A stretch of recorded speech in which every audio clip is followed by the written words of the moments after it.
America's Web Radio online. Thanks for tuning in. This is Professor Robert D'Agostino with Do Facts Matter? And I'm going to talk about several different things today. The first thing I'm going to talk a little bit about this whole diversity, inclusion stuff that's been going on.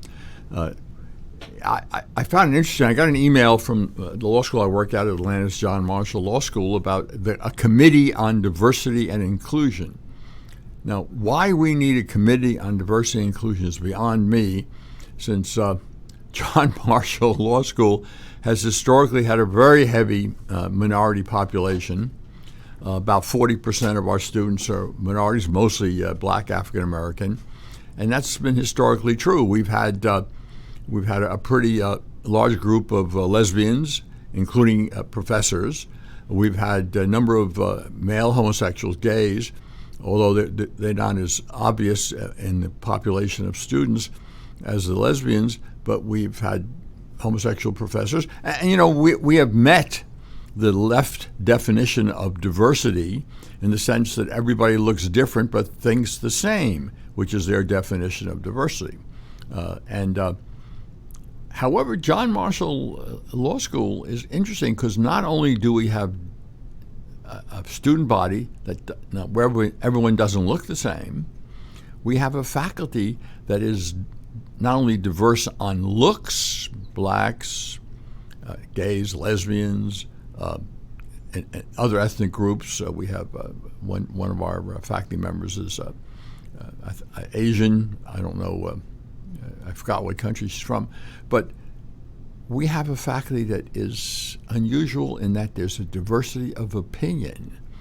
Now, whether this diversity of opinion can survive the current woke atmosphere, I don't know.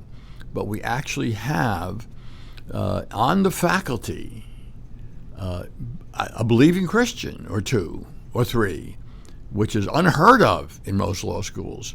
We have, in fact, conservatives, and there are even at least two of us, perhaps three, who have admitted to voting for Trump for president, and that no greater crime in academia than voting for Trump. So we'll see how we do in this coming semester, starting in August. But I think we have enough of a faculty group that is either conservative. My guess is four of us are conservative. Three are obviously conservative. One is, I think, keeps a low profile.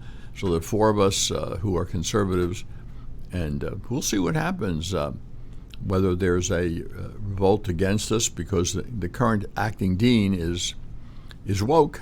I think he's a good man. I think he's a good administrator, but he's bought into this. I think this woke stuff. And if he hears me, he might get real angry, but I don't think so. Anyway, just starting out the show with a little tidbit from my law school. And those of you out there who are real interested in going to law school and not being propagandized the whole time might take a look at Atlanta's John Marshall Law School, assuming you don't get into one of the top 14 schools in the country, which I urge you to. If you can get into there, that's where you ought to go, obviously. You've got Harvard and Yale. I mean, just going there gives you an entree. Yeah, sure, they propagandize you, but just going there gives you an entree. Columbia, NYU, Virginia, Vanderbilt, these are all places where you ought to go if you can, if you're going to be a lawyer. Well, let me go to the next little issue, which I think is very interesting, and that is the stock market. What's going on with the stock market? Why is it recovering? I mean, the stock market at one point was down below 20,000. It's up to 25,000. So it's not as high as it was, but the stock market keeps climbing, even though the economy may or may not be coming back. And the latest study, I don't know if it's accurate. We don't know because economists are notorious for having studies that are not accurate. The study says 40%, and you can look this up on the internet, by the way, 40% of black businesses will not survive. And they say will not survive the pandemic. which is not exactly true, is 40% of the businesses will not survive the lockdowns. And exactly which party is big on not only continuing and extending lockdowns, continuing the lockdowns, it's the Democrat Party. So we have an entire party committed, at least publicly committed, to continuing lockdowns and resisted calls to end lockdowns. Meanwhile, 40% of black businesses are not going to survive the lockdowns. So you think they really care about black business? You think they really care about small business? Because we're talking about small business by and large. And the answer is, of course, they don't care about small business. So let's go back to the stock market. Why is the stock market going up, whereas the economy may or may not be recovering? And certainly if it recovers, we have a whole slew of bankruptcies, particularly in middle-sized companies, a lot of energy companies, a lot of small corporations. Who's benefiting? The big corporations. There's been a huge transfer of wealth upstream. And which party represents the wealthy in this country? The Democrats. I know you've been told that the Republicans are the party of rich. That's all baloney. Look it up. Take a look at all the ultra rich, the billionaires. What party are they from? Take a look at the wealthiest congressional districts. Who represents them? Democrats. And this is all this is all public. This is public stuff. The name of the top billionaires is public, and then you can research from there. Jeff Bezos, he's number one. So what is he on? He owns the Washington Post, and you have a whole bunch of other ones, Bill Gates and the rest of them, and George Soros, and at least until he's transferred $18 billion to a left-wing foundation to support left-wing causes. But the point is that there's a reason why the big corporations support the Democrats. And by the way, Democrats aren't serious about doing away with the Supreme Court decision allowing corporations to make big contributions, because they're the ones who benefit from it, not the Republicans. It's the Democrats. And if you take a look at what the big corporations are doing now, they're throwing money at organizations like Black Lives Matter, even though Black Lives Matter does have a very radical and violent wing to it. Of course, you're not allowed to say that. That probably, if I weren't tenured, that alone would get me fired by actually telling the truth about the radical wing of Black Lives Matter. But in fact, it has gotten people fired for saying that. So, yeah, all these big corporations, and Pepsi is one of the worst, by the way. Those of you who drink Pepsi should cut it out. Giving money to these left-wing radical groups, the Southern Poverty Law Center, left-wing hate group, and they're why? Because the corporations like the fact that small business is going out of business. That eliminates competition. Big companies, big corporations have always been allied in one way or another with movements that eliminate competition. And it's just in recent years it's been very explicit as Wall Street has shifted from supporting startup companies to playing games with paper, hedge funds and various types of other types of paper that gives them big profits. What did George Soros call it? Some of the stuff that Wall Street does, destruction. It's a way to destroy the economy by shifting, by making your money strictly on paper. And remember, in Wall Street, one reason Wall Street likes the Democrats so much is because those who make money on what's called carried interests have to not risk one penny of their own money to be taxed at a 14% or capital gains rate. If they risk their clients' money and their clients make money, they make money at the same and are taxed at the same rate as the clients who risked their money. And they're all Democrats, virtually all those who make money that way, and they're all really unhappy with Trump because what did Trump do in the tax bill? He limited the state tax write-off to $10,000, and a lot of these people were, had state taxes of $25, $30, $40, $50, $60, $100,000, which they could write off against their federal taxes. Well, Trump put an end to that, and so, so this idea that the wealthy are paying lower taxes than they used to is, some are, and especially the productive ones are. But these with carried interest and what have you, they may have seen themselves with a pretty good, interesting tax increase. So now we know why the stock market is doing so well, because some of the big companies, there's a huge transfer of wealth to people who are in charge of or dominate the big companies, and they're making lots of money and at the expense of small businesses. And Trump understands that.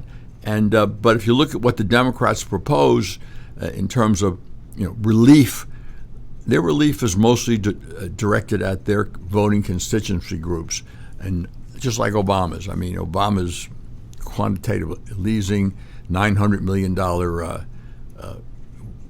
relief package, supposedly going to be directed at shovel-ready projects, was really directed at government bureaucrats, teachers, the constituent groups of the Democrat Party, and had no lasting effect on the economy whatsoever, which was, of course, obvious since for 8 years of the Obama, all 8 years, not just the first year, which you can't blame on Obama because the collapse occurred late in the Bush administration, but you take the 7 years of the Obama administration, and what happened? You had a decrease in the number of small businesses. More small businesses closed their doors than were formed, and that's what's happening now.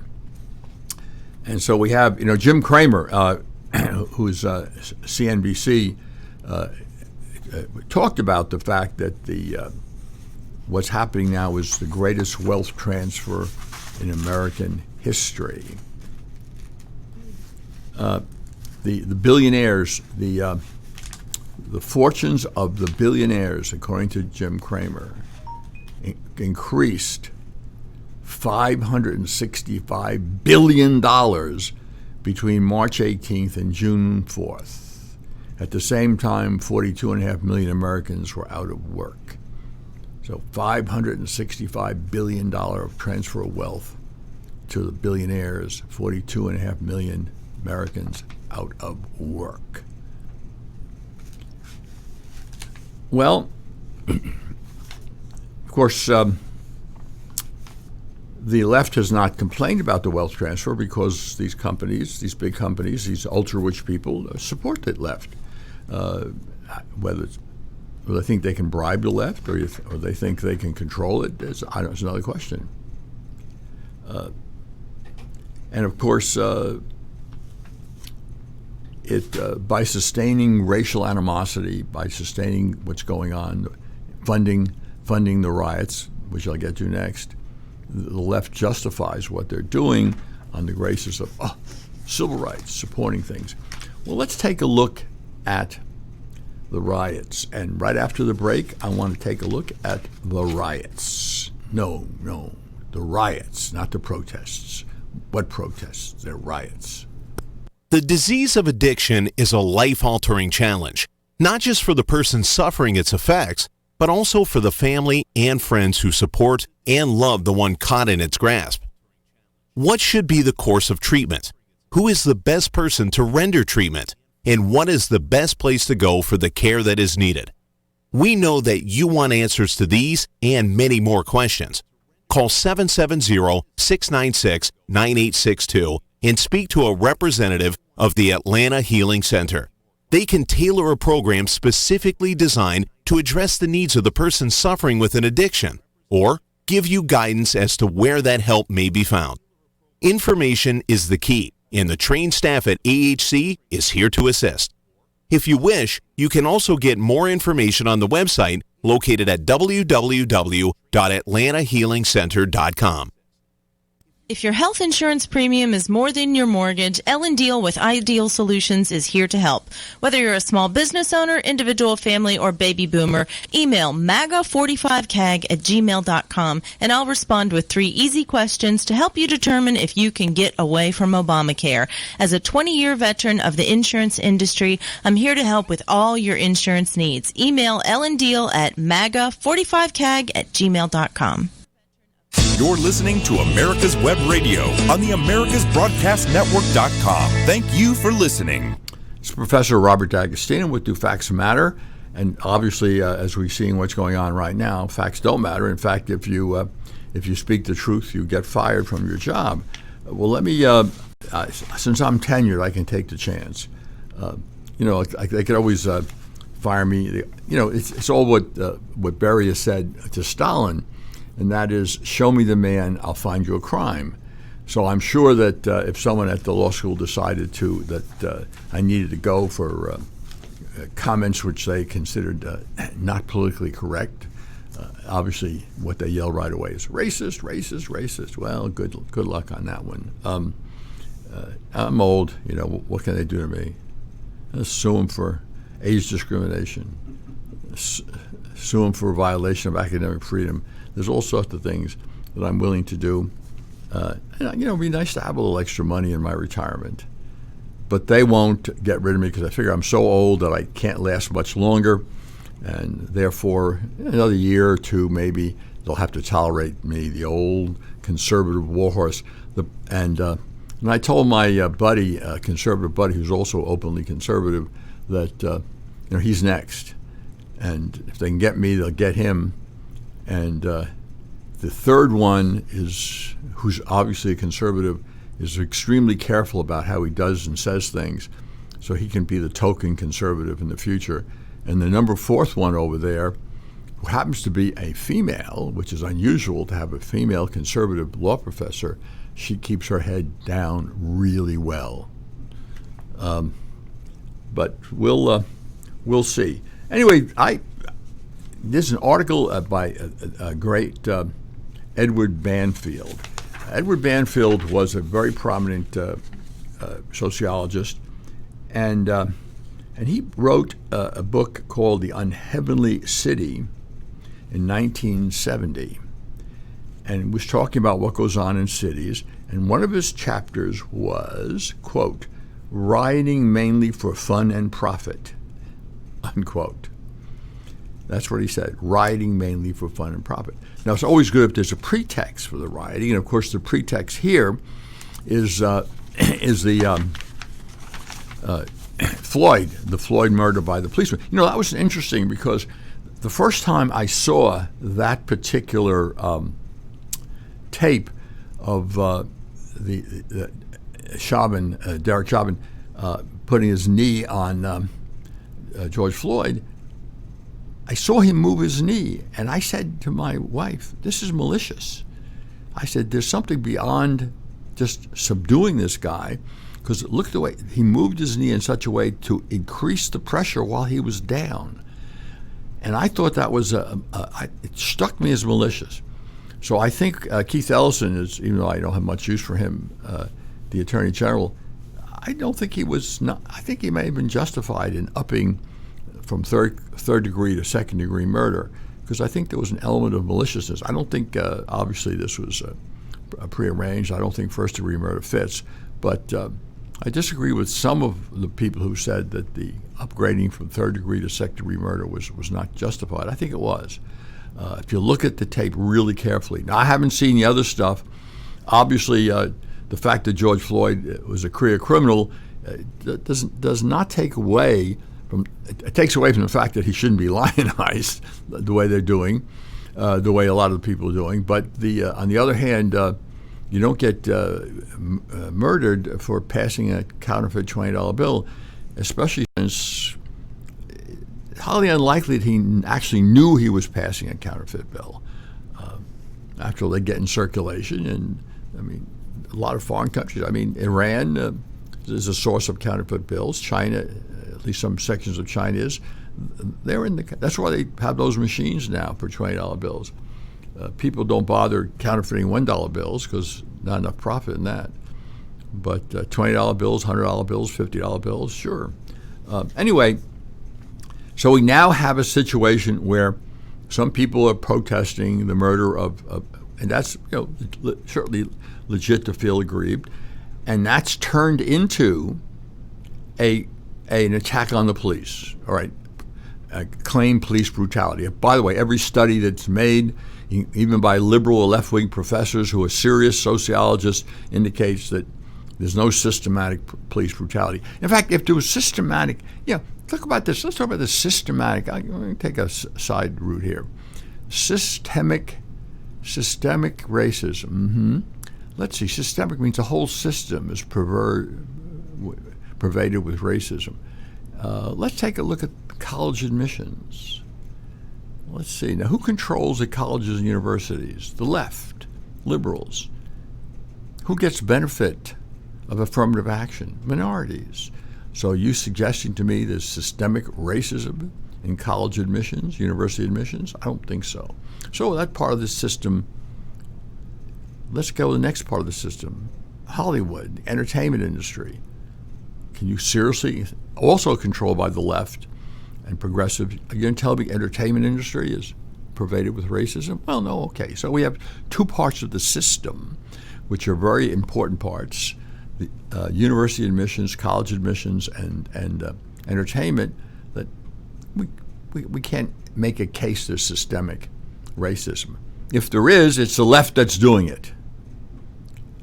And let's go next. Newspapers, the Times, the Post, the Associated Press. They're all controlled by the left. The Post is owned by Jeff Bezos, who's a left-winger. The New York Times might as well be the house organ for the Democratic Party. So obviously, look what happened to Times recently. The entire Times staff turned out to be snowflakes. They were so offended by Tom Cotton writing an op-ed piece that said that maybe the military needs to be used to put down what looked like an insurrection. And they were so scared, and they got the editorial page editor fired because he dared to print that op-ed piece by a sitting senator who's fairly influential, at least in Republican circles. So it's hard to say that. In fact, if you're not a leftist, you can't even get hired by the New York Times for any job, which was just proven by their snowflake behavior. So we can take that away. So the AP, and by the way, if you've been following the riots and following the reporters on that are reporting on that from the riot locations, take a look at their ethnic. I mean, I think Fox had more black and Hispanic reporters than anybody else on scene. Maybe that was prudential, but that's what happened.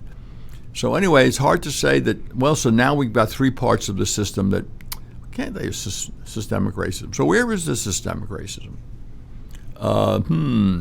Let's see. Public schools. Yes. Blacks aren't getting educated in public schools. Well, more money is spent in Detroit and Washington, D.C. per pupil than almost anywhere else in the country, yet they have the lowest achievement, except when the parents can use school choice and send their children to schools that actually hold their students to a high standard. And of course, the teachers union hate that. Teachers union, of course, are dominated by liberals, progressives, leftists, and they hate the school choice. If you look at the last governorship election in Florida, where DeSantis won that election narrowly, he got a much higher vote from the black community than Republicans usually get. And what was the issue in the black communities? School choice.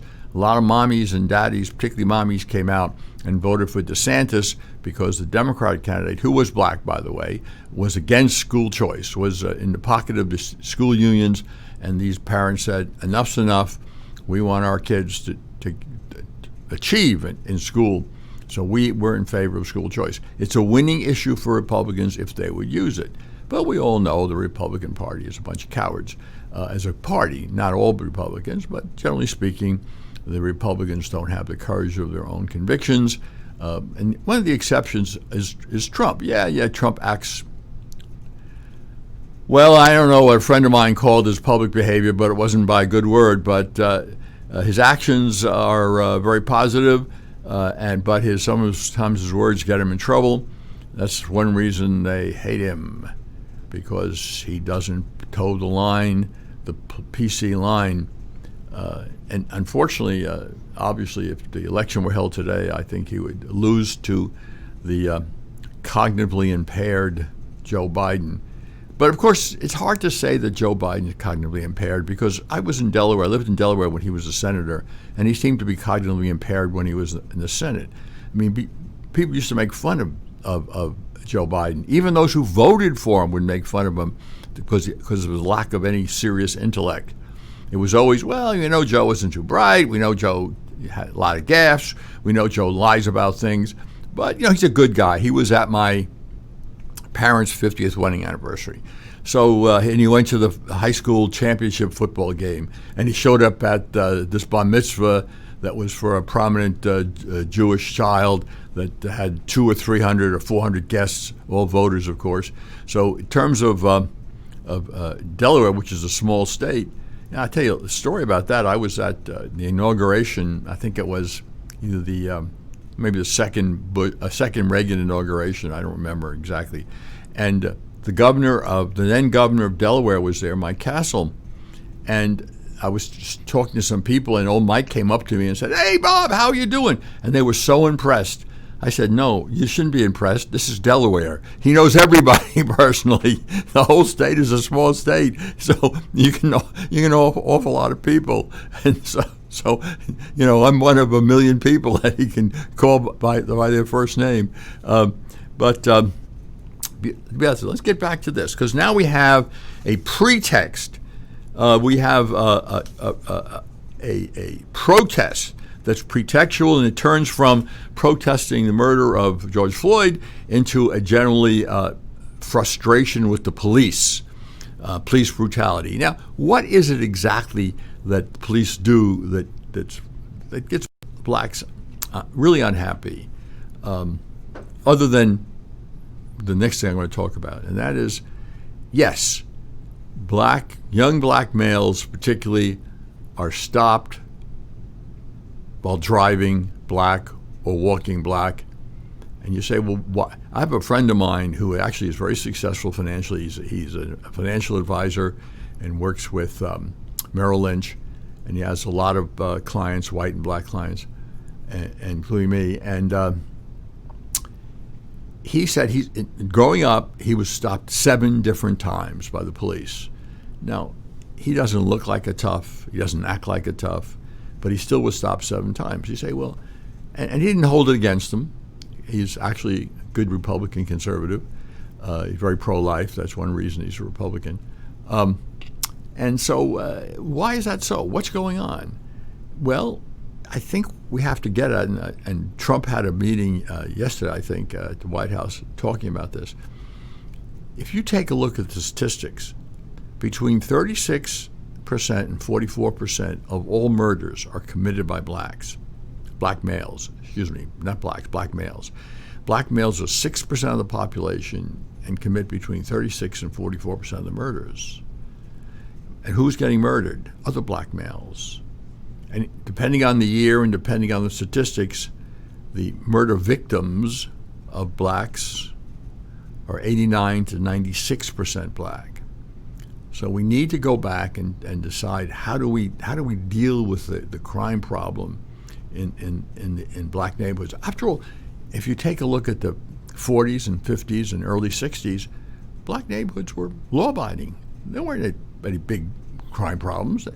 I mean, they were very close to the same statistics for white neighborhoods.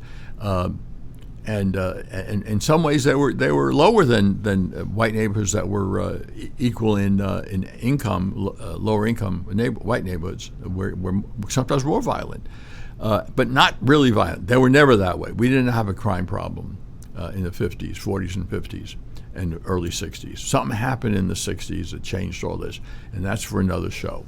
But let's get back to where I am on this little matter.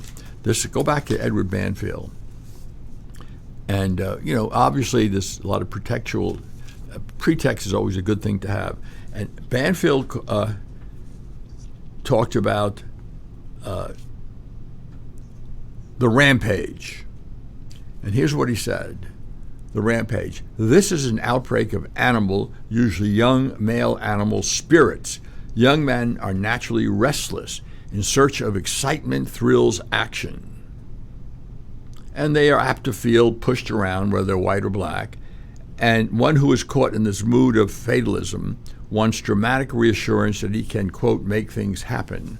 And breaking the law is one of the few actions open to him that immediately and demonstratively makes things happen. Rioting is a way of making them happen on a wholesale scale. These young people, to whom a voter registration campaign, a picket line, or an economic boycott mean very little, have found that they can stun an entire community by engaging in rioting. They can mobilize the entire police forces. So a rampage, which of course is essentially fun. If you look at the films that I saw of Atlanta when the first day there was rioting, how many expensive SUVs with white young men were in there driving home to the suburbs. They had come down to join the rampage. It was fun. And of course they can pretext, we're protesting police brutality, which no, they were down there to have fun, to bait the police. And so that the rampage, we're up against a hard break. We'll get back with Banfield's other classifications. Hi, this is Steve Ronaldo, host of the Classic Car Show on America's Web Radio. Just talking to you about antique car insurance. I think that if you're looking for the best coverage for your classic car, consider J.C. Taylor Insurance. They've been my insurer for years in this hobby and have the top rating of all of the insurance companies in the hobby. When you get ready for insurance, call J.C. Taylor or visit jctaylor.com on the internet. Quick Stakes, that's QUIK Stakes, are not just for surveyors. They are great for family and community gardens. Go online to www.quickstake.com or contact your local land surveying supply dealer and get you a box of Quick Stakes. You'll love them every year when you plant your garden. Again, that's Quick Stakes, QUIK Stakes, the truly preferred way to stake and identify what's in your garden now. My name is Kyle Hayes, a motorsports student at Alfred State College. Every year, Alfred State students compete in the Great Race, which is a cross-country time endurance rally for vintage vehicles. As you can imagine, it's pretty costly. I'm asking for your help. Your donation can make it possible for these students to live their passion and promote the vintage automobile industry. Please visit our site at give.alfredstate.edu and search Great Race to learn more and help us reach our goal. Thank you.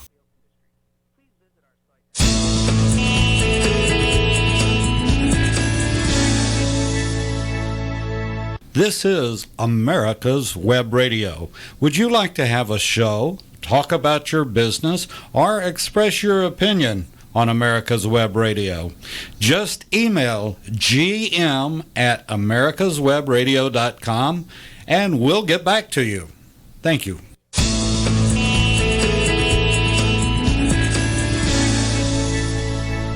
This is Robert D'Agostino, Professor D'Agostino, back with Do Facts Matter? And I'm taking a look at the study made by Edward C. Banfield in his book that's written in 1970 called The Unheavenly City, a very prominent sociologist at that time. And one of the chapters, I think it was, I know it was chapter 9, and it was called, quote, Rioting Mainly for Fun and Profit. And this is a summary of much of what he wrote. A lot of it's direct quotes from the book, which is, of course, available on Kindle and available on Amazon if you want to buy the whole book. And we're talking about a rampage. The rampage is something that's very often started pretextually, and it's for fun and excitement. A rampage may start either with an incident, for example, an argument, or an arrest.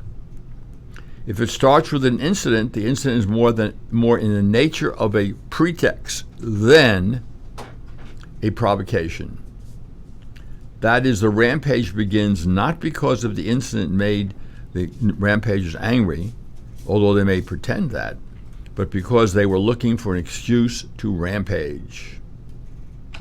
There is no pattern to violence once it starts. It involves destruction for the sake of destruction and fighting for the sake of fighting.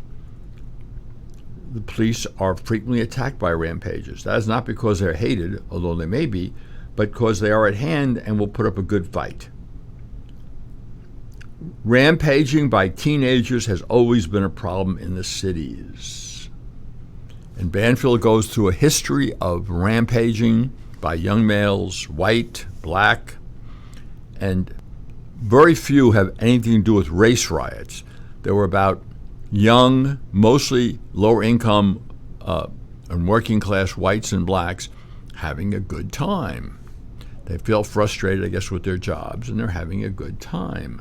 And we certainly saw that in just look at how many obviously well-off whites are joining in the rioting.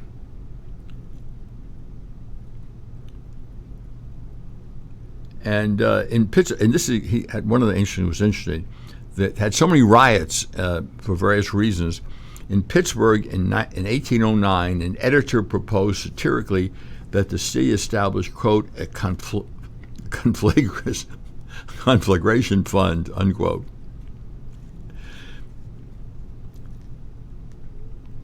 From which to buy 12 houses, one to be burned each month in a civil celebration. Until the middle of the last century, fire companies in large cities were manned by volunteers, mostly boys and young men. So that gave them something to do, something exciting to do, and the professionalism of the fire departments have really removed this outlet for the high spirits or sense of adventure that young boys and men wanted to have. So in a sense, this professionalism has increased the possibility of riots, not decreased. In Philadelphia, for example, firemen used to riot almost every Sunday using brick, stones, and firearms, apparently with intent to kill, and he actually cites the study because they were very often fighting with each other. Different firehouses would fight with each other. Youth rampages occur today not only in the slums but elsewhere. Thousands of college boys rioted in Hampton Beach, New Hampshire. This was in Seaside, Oregon in 1964. And it's not only American boys. And then he goes on to say about rampage, in the upper classes, the norms of culture tend to restrain the restlessness of youth and encourage its sublimation. In the lower classes, on the other hand, cultural norms reinforce feelings of restlessness and the mood of fatalism. Accordingly, lower caste youths are more apt than others to be caught up in frenzies of mob activity, and even adults of the lower class are, by comparison with those of the other classes, highly susceptible to the same influence. And so when you start the rampage, and you have, again, dominated at least initially by lower economic classes, and by the way, he goes in historically, in fact, up until the 1960s, rampages were more common among whites, young whites, than blacks.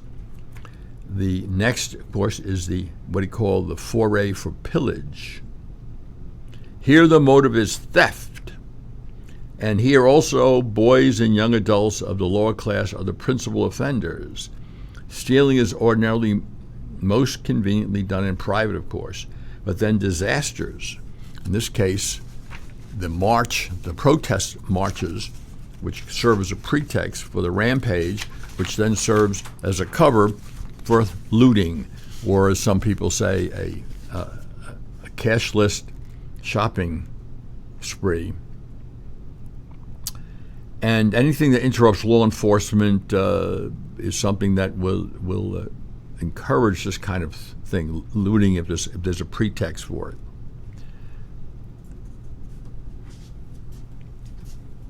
And of course,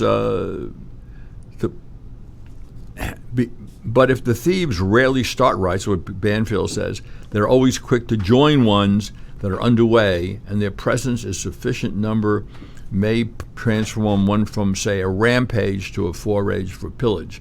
So we go from a rampage, having fun, baiting the police, marching through the streets, random acts of violence, to a looting, and it's a cover for the looting, which of course we see what we have here. And again, the looting is not limited, at least historically, to blacks. That's for sure. Before the 60s, looting was, the rampaging turned into looting in a lot of different cities. And Banfield has a really interesting historical summary of all that wonderful stuff. And of course, you have the righteous indignation. And here the rioters are moved by indignation at what they regard, rightly or wrongly, as injustice or violation of the mores that is likely to go unpunished. And of course, here, it's not likely to go unpunished, at least not the murder of Floyd. So they have to up the ante, and the ante that they're up to now is to claim police brutality. And there are studies at Harvard, MIT, there's studies that of police brutality that show it really doesn't systemically exist. It just doesn't exist. What exists is humiliation, stopping people while black. As I started to say, this friend of mine, he got stopped 7 times when he was growing up. And he hardly looked like a thug. I mean, he was, and he hardly was doing anything that would necessarily justify it, except the fact that there's an algorithm. Most violent crime is committed by minorities. That's the truth. And we need to get to why that's the truth. Why has the minority communities turned violent starting in the 1960s? I mean, as Shelby Steele pointed out, the left has always used blacks particularly as, let's say, cannon fodder to advance their utopian ideas. They didn't care about the black community. Left wants power, wants to create their idea of utopia where everybody toes the line. And we'll talk about that in a little while. And blacks are handy to, let's say, inflame, succor, or claim that they're, I mean, what could be more insulting to the black community than to say you should have reparations? For what? That means you can't survive unless you're supported by white liberals? Why? What's this about reparations? I mean, you go, well, look at the New York Times 1619, that nonsense in New York Times that indicated that delivery of 20 people who might have been slaves or might not have been slaves, could have been indentured servants in 1619 in Virginia, set off the economy as a slave economy. Well, it doesn't work that way. If the slave economy created wealth, more wealth, why didn't the South win the war between the states? Why was it the North who won the war between the states? Why was the anti-slavery North have most of the wealth? How come the Roman Empire, if you take a look at the Roman Empire, the more they became a slave empire, the worse off they became. And they finally fell because none of the peasants would, or farmers would defend the empire. They were losing their jobs to the slaves. And I'm up against a hard break, and I'll be right back.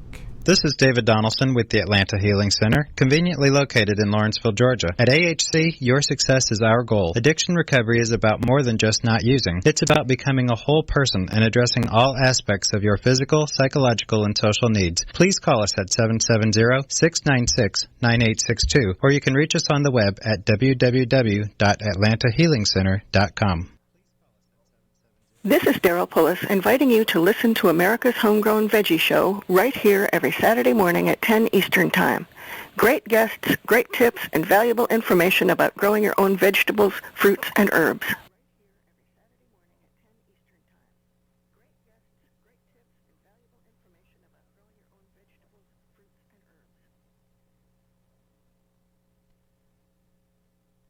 Hi, this is Steve Ronaldo, host of the Classic Car Show on America's Web Radio. Just talking to you about antique car insurance. I think that if you're looking for the best coverage for your classic car, consider J.C. Taylor Insurance. They've been my insurer for years in this hobby and have the top rating of all of the insurance companies in the hobby. When you get ready for insurance, call J.C. Taylor or visit jctaylor.com on the internet. You're listening to America's Web Radio on the AmericasBroadcastNetwork.com. Thank you for listening. This is Professor Robert D'Agostino with Do Facts Matter, and I've been talking about Edward Banfield's book, The Unheavenly City, a particular chapter in that book called, quote, Rioting Mainly for Fun and Profit.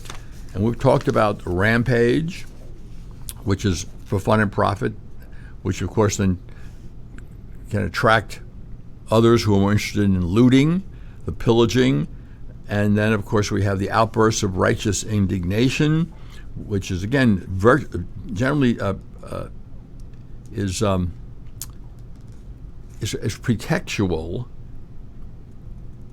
and this is one where you get some of the upper classes who start to come in there for reasons of manipulation of the other economic classes.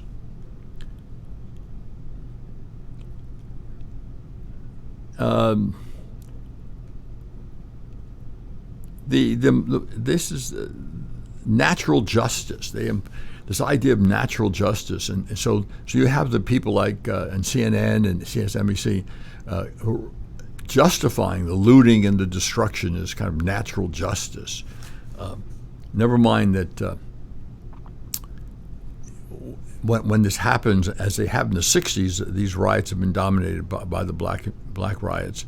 Before that, mostly whites, destroying businesses, destroying neighborhoods, burning down neighborhoods. I can remember in Delaware after the assassination of Martin Luther King, there were riots in Delaware, and the black community essentially burned down their own community, destroyed their own businesses. They did not cross the street into the Italian-American community. The Italian-American community, you could see pictures, people got on the roofs of their townhomes, or row homes really, with guns. And it was made very plain to the rioters, you cross the street and you get shot. So the Italian-American community completely defended itself, and that's why we see now the riots are limited to areas where they feel that there's no real danger of people defending themselves, so they're destroying businesses. They're not going into residential areas, the rioters, except tangentially, because, thank goodness for the Second Amendment, this country is armed and people will defend their homes. I can remember years ago when I was in a civil rights seminar class when I was in law school, and my professor was Mike DeVito, Professor DeVito. And I really liked him. Great guy, Professor DeVito. He eventually went to Golden Gate Law School. So, and he said he was typical left-wing, knee-jerk liberal, and he was just, we had a number of black students in the seminar, and I was there and a few others, and he said, I don't know what I would do. We have treated blacks so badly, and went on and on and on. If they came down my street where I lived, I wouldn't know what to do because I would feel so bad that how we whites have treated them. What would you do, Bob? And I said, well, if they came down my streets and I had a house there and a wife and kids, I'd shoot them. He looked at me, and the black student said, that's right. That's what you do. So the black students, he was just stunned. But that's what I would do. What the heck? So then of course there's this righteous indignation turns into the demonstration. And here we have the upper classes joining in. Here the motive is to advance a political principle or ideology or to contribute to the maintenance of an organization. The riot is not a spontaneous anger response to an incident. Rather, it is a result of prearrangement by persons who have organized, have leaders, and who see it as a means to some end. Does that sound like Antifa? Does it sound like the radical wing of Black Lives Matter? That's what that's all about. The word demonstration is descriptive, for the event is a kind of show stage to influence opinion. Those who put it on are usually middle or upper class, these being the classes from which the people who run organizations and espouse political causes are mostly drawn. Right. I mean, as George Orwell pointed out, there are some ideas that are so absurd only an intellectual could believe them. And intellectuals, of course, dominate the middle, are dominantly from the middle or upper class. There are some exceptions, people like Thomas Sowell and Clarence Thomas, who came from lower class origins and worked their way up. Demonstrations characteristically involve breach of the public peace rather than violence. Of course, here, if the spraying of slogans with paint and the throwing of steer blood. So spraying paint, this is typical of these slogans painted on walls. This is part of the demonstration. Of course, here we now have plenty of violence has occurred and looting. And here's what Banfield says. These four types of riots are presented as analytical models. Some concrete riots are very closely approximate a pure type, but most riots, and probably all large ones, are compounds of two or more of these riots. And he goes into the New York riots, the draft riots of 1863 in New York, and discusses those.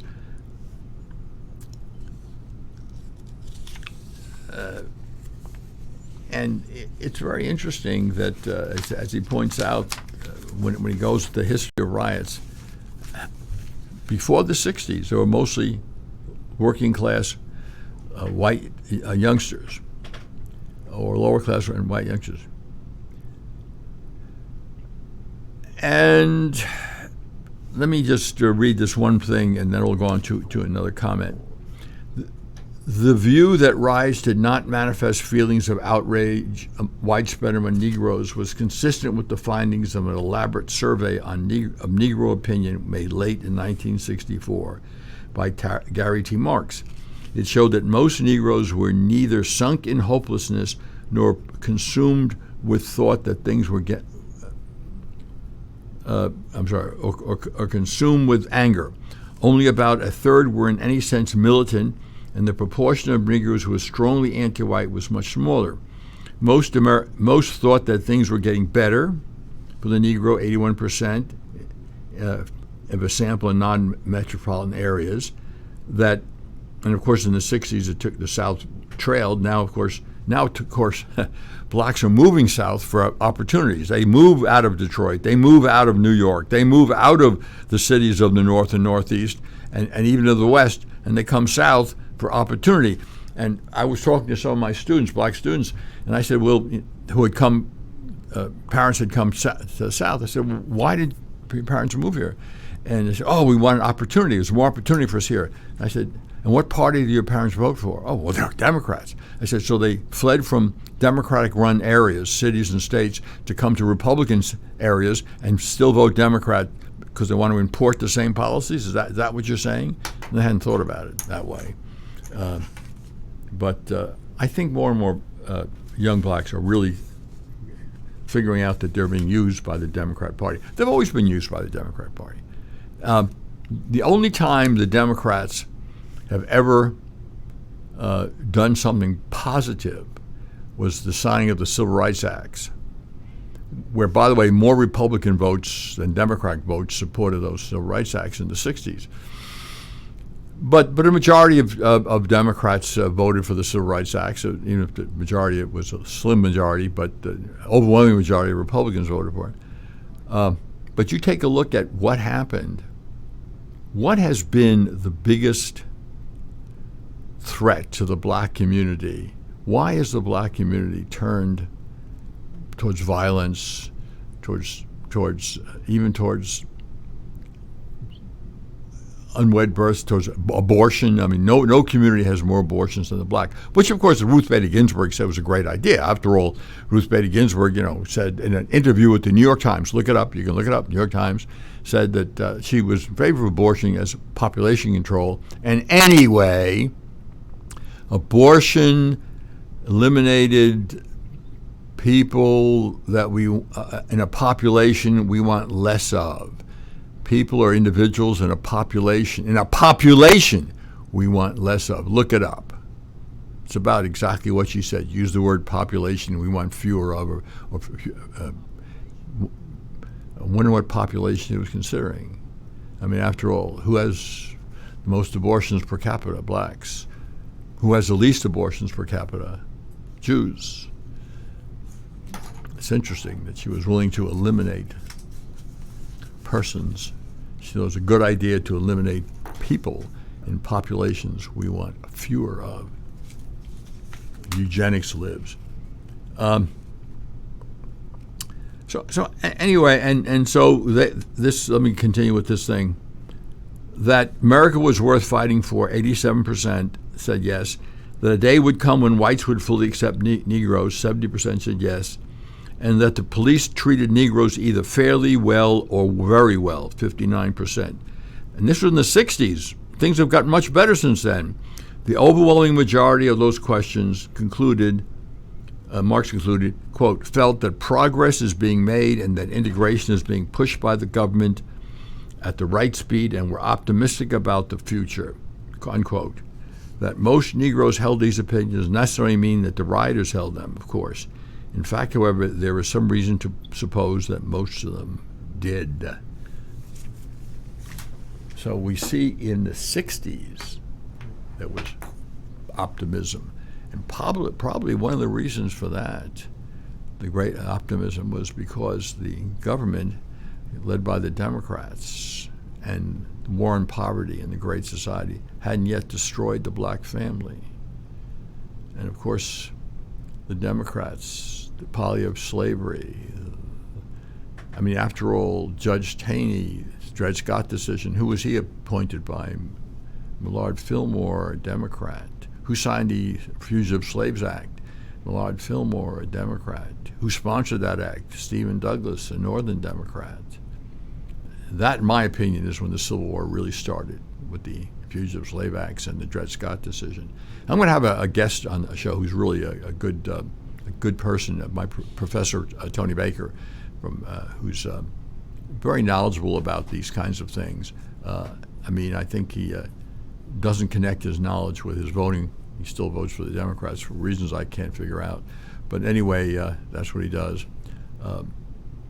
But I think one has to take a look at really what the problems are. And the problem is not police brutality. The problem among black communities is the fact that police do stop blacks, may more than they stop whites. But why? Look at the crime statistics. I'll see you next. You hear from me for next week. Thank you for listening. This is Professor D'Agostino signing off. You're listening to America's Web Radio on the AmericasBroadcastNetwork.com. Thank you for listening. If your health insurance premium is more than your mortgage, Ellen Deal